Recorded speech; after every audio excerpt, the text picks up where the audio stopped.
ngisebenza ku department ye agritech ward 9 eMatobo district. Seed production kuyikulima inhlanyelo.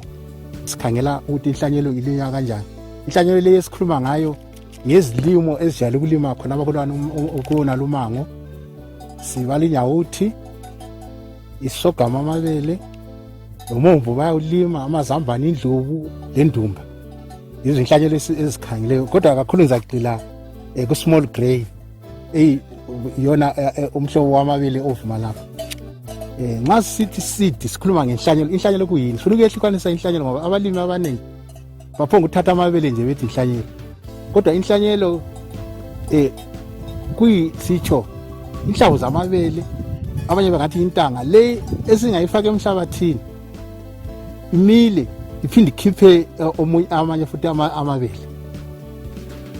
Sinjalo yona inhlanyelo nje siyabe siyithole ngokuthi silandelele izicebiso zakhona zonke sayaphutsha kusukela uyihlanyela uze uyivuna, ulandelela izicebiso zakhona, sazibona ukuthi uzilandelele ngendlela eqondileyo.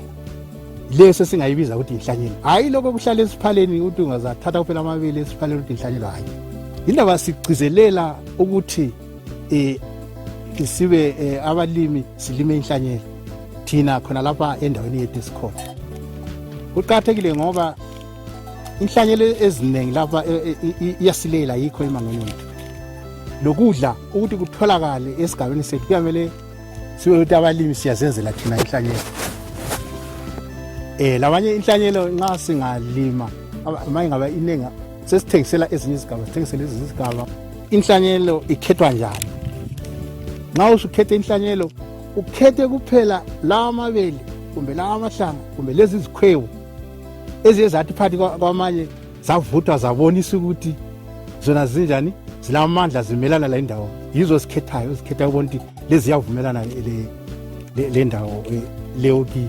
Inhlanyelo singayithola phakathi kwethu thina khona abasingabalimi, loba siyithole kwabanye abalimi, loba siyithole nxa kungaba lama-seed fairs, lama-seed shows. Mhlawumbe siye kwamanye ama-seed houses, ama-seed companies, siyayithola mhlawumbe le inhlanyelo esiyifunayo. Site selection, lapho esizahlanyela khona inhlanyelo yethu ukuthi indawo enjani. Esikukhuthazayo sifuna i-virgin land, loba indawo engazange yalinywa. Ngoba yani indawo engazange yalinywa ngoba siyakwazi ukuthi ngalahlupho oluningi ukuthi mhlawumbe sizathola kule mkhuhlane eminye kumbe izibungu ezamanye amabele abe khona kulana iminyaka edlulileyo. So siyakhuthaza kakhulu ukuthi akube indawo engazange yalinywa. Nxa sesiyitholele yani indawo somele silungiselele. Silungiselela kanjani? Kumele sibone ukuthi slope side sinjani, asigenqokanga kakhulu kwenze ukuthi kona la nxa usihlanyele kungagude kumhlabathi. Indawo ezinjengomlimela zonke lezi hayi asizikhuthazi ngoba nxa kungumlimela wena ongumlimi wenhlanyelo, laba abanye omakhelwane bakho abasoze bazazi izinqumo kumbe izicebiso zokuthi inhlanyelo kumele ihlale njani. So umlimela asikhuthazi. Ibiyele indawo leyana lapho kuza inhlanyelo kumele ibiyele indawo eqinileyo, siyenzela izifuyo ukuze zingangeni iziphazamisi zidle inhlanyelo yakho ingakavuthwa. Loba sesikhethile indawo leyana sokumele ke silungiselele ukuthi sesizahlanyela ke kathesi. Somele silungiselele sizahlanyela. Indlela zokuhlanyela ke ziningi kakhulu ezijayelekileyo. Abanye bangahlanyela ngekhuba lenkomo, abanye behlanyele ngamagodi. Kodwa esikhuthaza kathesi ukuhlanyela inhlanyelo ngamagodi. Amagodi siyathanda ngoba ayabamba ubumanzi. Indawo yakithi izulu lutshwana. So sibona ukuthi amagodi kumele ukhongozele, yiwakhongozela izulu lobumanzi kuhlale bukhona. Amagodi ethu esakhuthazayo sifunele i-75 by 75 iyavuma. Kusho spacing lesiyana 75 centimeters interrow ibele ngebele ungafaka la kube 75 iyavuma. At least 60 by 75 iyavuma. Sesilungisile ke indawo yethu, sesilungisa amagodi. Kuqathela ukuthi igodi lakho ulikhangelisa ngaphi. Kumele ubone lapho ogqenqe khona umhlabathi lokho khona amanzi, yikho kumele igodi lakho likhangele lapho okunjani okuvela khona amanzi ukuthi likhongozela amanzi. Uzaligebha igodi lakho ububanzi libe 15 centimeters by 15 centimeters by 15 centimeters ubude lobubanzi lokutshona kusiya phansi seligeje igodi lakho ke laphana somele amagodi la siyalungisela isikhathi sakhona balimi kumele silungisele isikhathi sakhona kungabe kungu August September amagodi akumele usalungisele usufaka lo umquba sifaka isilinganiso esinganani uphica abalimi ungasebenzisa isandla sakho uya ngomhlabathi leyi engani ivundile eyisidaka loba esifomvu ungasebenzisa isandla sakho sigcwele somquba kuba inkomo loba ngembuzi ulungile ufaka igodi linye ngalinye kanti le mhlabathi engani ilula usungasebenzisa igabha lejemu lelikhudlanyana lingaka ufaka igodi ngalinye ubusuvala ke vala nje kodwa ungaligqibeli kakhulu igodi lakho siku-September khona lapho usulinda ke izulu nxa ulinda izulu labana kumele ubulungiselela udinga imulch isembeso kungabe kungutshani ngoba kungamahlanga loba amanye amahlamvu kodwa amahlanga ephani singasebenzisi kodwa kuhlanyele labana abalimi sesabafundisa ukumeasure ukulinganisa izulu besebenzisa indlela ezilezi emakhaya ukuthi mhlawumbe uyathatha inkomithi ekhongozela izulu elinethayo usethatha irula eqinye kuhle ayigxamuze engabona isisithi 20 mm hayi usekwazi ukuthi isilinganiso lesi izulu lokuhlanyela izulu liza kunetha uyekele nxa amagodi azagcwala uyekele amanzi eyelele yaphansi nxa amanzi ubona lewo ufuna ukuthi sungahlanyeleka khathesi nxa uhlanyela asikuqapheleni ukuthi sifake inhlamvu ezingakho egodini nxa uqala nje ungajikela zibe 5 zingabe 5 6 4 7 khonapho kungaminyani kakhulu igodi ngegodi ulinde ke indima yakho izamila imile ukhangele imile uyekele ibele akhule afike ebangeni lawo ukuthi ubona ukuthi ngana seqinile usuqalisa ukusiphuna uyenza ukuthi ayitini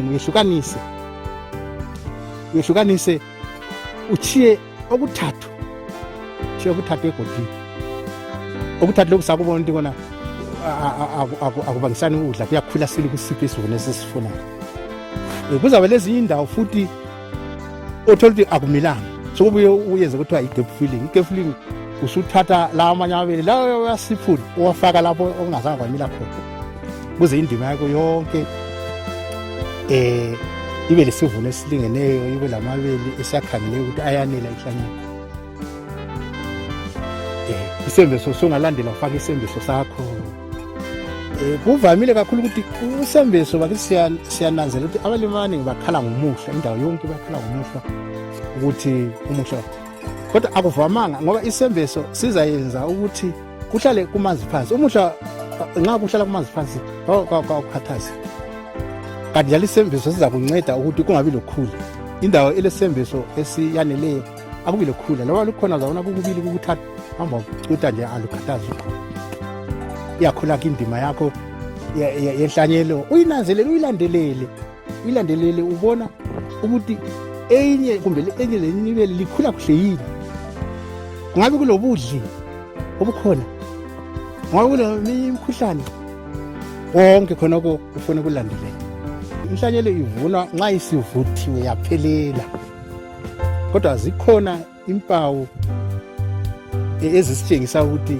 inyawuthi ivuthiwe sobhami ivuthiwe amazambane avuthiwe njani okunye esikukhuthazayo abalimi benhlanyelo ama-seed producers ngabe lemibhalo ama-records kuqakathekile ngoba uzakwazi ukuthi uhlanyele nini khona kuza kuncedisa ukuthi kubona ngoba siyabe sikwazi ukuthi umhlobo ngomhlobo uthatha amalanga amangapha loba insuku ezingaka ukuthi uvuthe so uma uhlanyelela phayana suzakhangela amalanga akho ukuthi nxa kumbe kuyibele okhashana inyawuthi ivutha after 90 days usuyakhangela ngabona sokufika 90 days usukwazi ukuthi vele loba kanjani kumele uyisivuthiwe kuqakathekile khona usuhamba ke ukhangele eminye imibala ngaphandle kokusebenzisa amalanga usungakhangela mhlawumbe ukutshintsha kwehlanga nxa amabele amanenge esevuthiwe atshintsha ihlanga liyawoma tshintsha umbala engaliba yikhadi inyawuthi lamabele uyakhangela ugaba lakhona liyatshintsha labo laphana luwoma likutshengisa ukuthi ihlanye lakho isivuthiwe enye indlela futhi yokubona ukuthi ihlanye lisivuthiwe abanye baye bethatha ihlamvu loba ihlamvu i-grain ngabe ngebele ngabe ngomumbu ngabe ngenyawuthi ayiqephune ngamazinyo ebesekhayela phakathi engabona kule mpuphu labana usebona hayi isiwomile phakathi ayisela manzi ngoba kumele sivune imoisture content ngoba umanzi uphakathi kwebele sobuyehlile kakhulu nxa silinganisa abanye bathi 10% to 12%, 13% khonapho. Nxa isivuthiwe ke sesingena ukuvuna. Ukuvuna kwenhlanyelo awuyivuni wedwa. Likumele libuye libe igroup ikakhulu mhlawumbe ama-farmers amaqembu nalo ezokulima. Ekuvuneni inhlanyelo kona kuqakathekile ukuthi likhangele okungaphehlwanga okungadliwanga zinyoni. Thethe kakhulu okuhlanzekileyo ukliniki esikukhethayo. Sikuthathe ke lokho zonganisa ukudliwa izinyoni ongani kuphehlwe konke kuyenzakala uma okunye kuphehlwa kumile kade silezinyoni eziyakuphila kwanele yakuthika. Sesithatha ke inhlanyelo yethu sivune sihambise ezingalaneni lezi esizilungise emasimini ngoba sile sivune sithathe sile sihambise ekhaya lapho lesikhona khona sithatheni sihambise engalaneni lapho esibeka khona okwamaviki amathathu ongaze kube inyanga sikwenzelani lokho sikwenzela ukuthi iwomisise sibili kumadlwana uzokuphela. Kujalekile khona loba kade ukuthi lanxa uvuna abanye basebenzisa ingqamu iqhuma ingalo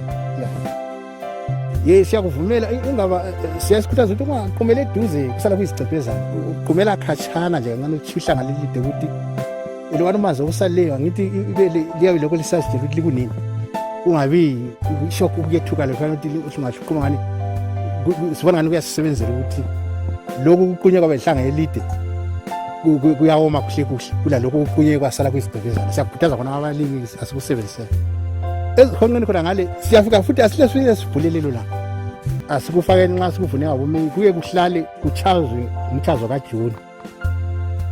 Uchaza lokhana kuyaphelisa ukuwoma kwebele lakho lokuthi lanxa usuyibhulile inhlanyelo yakho kayiphehla iyahlala isikhathi eside. Indlela zokubhula ziqakathekile. Asisebenziseni indlela zesintu. Ikhona kade simtshina ebhulayo la sibonile ukuthi kona lanxa ibhula kayibulali kayicacada amabele. So singayisebenzisa kodwa kayiyandanga leyo. Indlela zokubhula asisebenziseni embhulweni nale yesintu.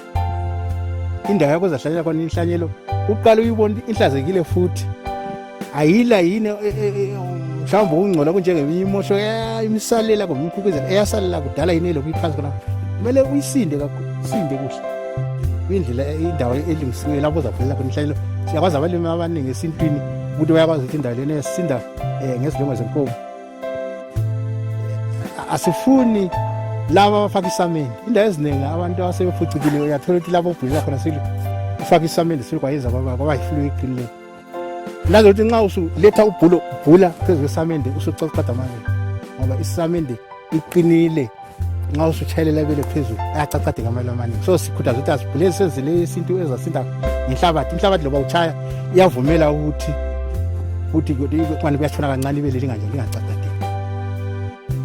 Uyibhule ke inhlanyelo yakho likusebenza li-group abalimi libonisana 10 ama-seed producers libe ndawo yilo inani esilivumelayo lingabanengi kakhulu izibili 40 liyenza usezimunye hayi wangcola ishuka liba group 10 kumbe 5 mawuthi inhlanyelo eningi kule storage lapha kukabili. Ma uqeda kuyivuna inhlanyelo emasimini kumele ukuyigcine khona emasimini okwamaviki amathathu loba inyanga yonke kusemasimini ukupha isikhathi sokuthi ubumanzi buphele lo ovune isasemasimini. Singaphela kwiviki ezintathu loba inyanga sokumele ngoba lapha sokulungisiwe uyithwale uyihambise ekhaya okulesihonqo khona ihlale nxa libhula laba nxa selikhetha bonane ukuthi inhlamvu zenu mase lithatha kumele inhlanyelo ihambelane imbala iqakathekile kakhulu. Umbala wenhlanyelo yakhaleka kungabi uthola enye imhlophe enye ngani ayi-brown ebeyila. Indaba sikukhuthaza khonokho ukuthi inhlanyelo ihambelane ngoba ukulima kwenhlanyelo abalimi basuka beyo laba kuncomayo kwenye inhlanyelo enye ngayo. Bengancoma inhlanyelo emelana lomkhathi indawo yethu izulu lutshwana.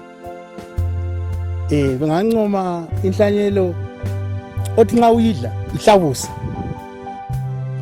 Bengancoma futhi inhlanyelo ozathi uyibhula loba uyishokola laphana uyenza ukudla isishwana engabonga ukukhumuzeka ekwanise ukuthi isikuba abasho kanjalo isikuba naloko kusalayo okuzayena okuzayenza impuphu ibhuleke kuhle. Bephinde bekukhayele futhi inhlanyelo evuthwa masinyane. Mawusuyenze kanjalo inhlanyelo yakho sozayithatha usuyibhulile usuyehlukanisile usubona ukuthi inhlamvu ziyalingana umbala konke kuhle. Is a healthy seed. Sokumele uyigcina ke esiphaleni lapho kulungiswe khona. Senesi isibanga engikhuluma ngaso esinzima kakhulu ukuthi abalimi asiziyenzeli soda. Silezi inhlanganiso omele ukuthi nxa sesifika esigabeni leso sincedisane lazo. Indawo ngendawo siyawazi i-agritech ikhona indawo yonke iqakathekile kakhulu lapho okulokuzana i-agritech yibo abahamba phambili. Nincedisana nabanye ama-NGOs silabo Davani Trust silabo uMatopo Research Station aphana liyababiza libuye libonisane. Babuye labo belandelele bebona izimiso zokwenziwa kwehlanyelo zilandelile yini kusukela ukhetha indima yakho ukhetha isimo sebeza ke beyipasisa inhlanyelo leyi isinikwa imibhalo imibhalo ukuthi le inhlanyelo osengathi ama codes ukuthi sibone ukuthi leyo umhlobo inhlanyelo uvele kubani vela kusiphi isigaba ibizwa ngubani konke lokuyana kumele isidleni le siyezi identification ukuthi umhlobo sesingena nje kwe seed packaging konke lokuyana sikugugela ndawonye ipackaging sesifaka mhlawumbe kumaphepha iziphathelo ingabe ngama 2 kgs inhlanyelo masifuna ukuthi loba sesifuna ukuthi siyigcina e-seed bank labana ke nxa sesihamba khona soyamele ipackage and one ipackage kukhona kuyenzwayo ihlole futhi ukuthi khona inhlanyelo yini ezamila senze o-germination test sibone ukuthi i-purity ukuthi ingumhlobo ngqongqo masithi ngukhashana ngumasiya SV bani SV4 amanye izamba nesithi ngokayi sibone ukuthi yilo sibone ngempala yakho siyakukhangela lokho then okujayelekile i-germination test inhlanyelo kuyamila siyake sivumela i-80% plus 80% lo usimthola njani khona le kuma seed centers ma seed banks sile ndawo khona lapha esifike sithathe inhlamvu zingaba yi10 ezevele kumbe inyawuthi sisihlanyele phakathi kweziyi10 singabona kumila ezi8 9 10 hawu siyayincoma inhlanyelo yemila ku seed bank ke lapha ke kulapho esesiyigcina khona ama seed bank lawo alendlela esisikhangelayo ukuthi phela inhlanyelo engayigcina okweminyaka owodwa kusiya kuminyaka eyi4 ngoba kulapha seed bank kulapha inhlanyelo ezahlala khona isikhathi eside abalimaza beyilanda beseyithatha khona le ndawo isakhiwo lesana kumele laso sibe isakhiwo well ventilated esinjalo sihlala sikandelele ngoba ujayelekileyo inhlanyelo uzoyihlale iminyaka eyi4 indawonye ingazange yaphuma ingaphehla imele ifike ukuqanda loba ukuchisa kwama temperatures iku -4 degrees uyaqanda phakathi kwesidi ongama 18 bheki kumbe isidi kumele kuqanda kodwa ke lapha thina emakhaya ngoba singala imitshina ama condition ukuthi ngaqandisa kuze kufika ku minus sake sikhuthaza ukuthi amawindi nxa kula mawindi la apende ahlale emnyama phandle kungakhanyi kakhulu phakathi kwendlu ngoba kuyabangela ukuthi inhlanyelo yethu ingagcinakali kuhle iyahlala ingani yachisa so indlela kumele uma ngapenda kube emnyama phandle kungangeni silanga elikhulu siyezwa umoya wakhona ukuthi uyachayelela uyaqandelela inhlanyelo laphana ingahlala okomnyaka lomnyaka emibili kwana la kuma community seed bank sengena okokuqina engithi yi-seed multiplication ngoba masigcina abane esiphaleni kumele siza siyandise asilimela ngihlanye ukuthi kumbe sigcinayo ngikhulume ngabaqembu ukuthi bangabe yi20 bebe yi10 kodwa khathesi sifuna ukuthi ithwele ngumuntu wonke 100 abantu kumbe 1000 izakhamuzi kumbe abanye futhi izadingwa abantu abavela kwamanye ama districts so kumele seed multiplication sesikhetha kabalimi phakathi kwesigaba lawe sibabona ukuthi sizabafundisa i-Department ye-Agriculture bafundise ukuthi sesibanika-ke ngezigaba behambe benjani beyandisa khona ngale belandela zonke izicebiso lezi engikhulume ngazo ngiqalisa eze-seed production. Ngokunjalo inhlanyelo lethu mase senjalo hayi sesilesibindi ukuthi esigabeni sethu kumbe elizweni kumbe ku-district ukudla kwezahlala kukhona. Lawa afuna ukuthengisa bethola inzuzo bazathola imali. Kanti njalo sithi sovereignty ukuthi silamandla ukuthi thina siyakwanisa ukuthi sizenzele inhlanyelo yethu silakho kuzenzela. Ngoba inhlanyelo lezi ezivela kwamanye amazwe zilohlupha ukuthi azibi yilezi esizifunayo. Nxa inhlanyelo ingeyethu sisakwazi ukuthi lokho konke umhlobo esiyifunayo lesiyincomayo silayo endaweni yethu. Ukudla kukhona iguma ngeguma, indlala sesiyixotshile.